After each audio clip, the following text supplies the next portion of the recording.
Naging tulay ang CLTV 36 Linga Foundation Incorporated upang maipaabot ng Corporate Guarantee and Insurance Company o CGIC ang kanilang tulong sa grupong Center for Emergency Aid, Rehabilitation and Development o CONCERN.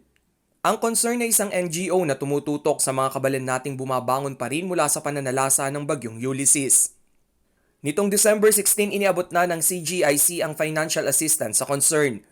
Pinili mang huwag banggitin ang halaga ng tulong ay kaya naman umano nitong mabigyan ng disenteng Pasko ang higit 100 pamilya. Ayon sa grupo, malaking bagay na ito upang kahit papaano'y maramdaman na ng mga benepisyaryo ang diwa ng Pasko.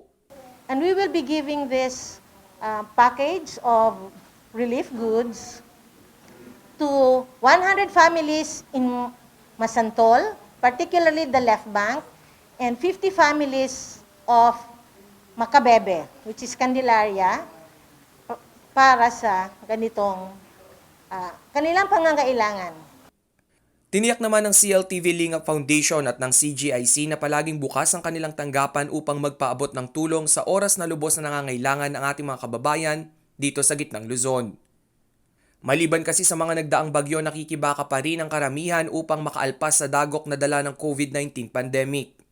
Makakaasa ang lahat ng mga mamamayan ng Pampanga na naririto lagi ang CLTV Linga Foundation Incorporated upang umalalay sa kanilang mga pangangailangan habang nararanasan natin ang epekto ng pandemya sa ating mga komunidad.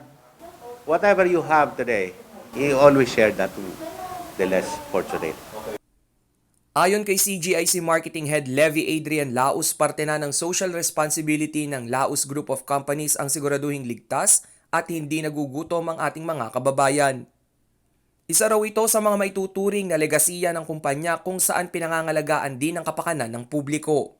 This is about corporate guarantees, responsibility towards our, helping and assisting our community, especially during these unprecedented times of COVID-19 pandemic.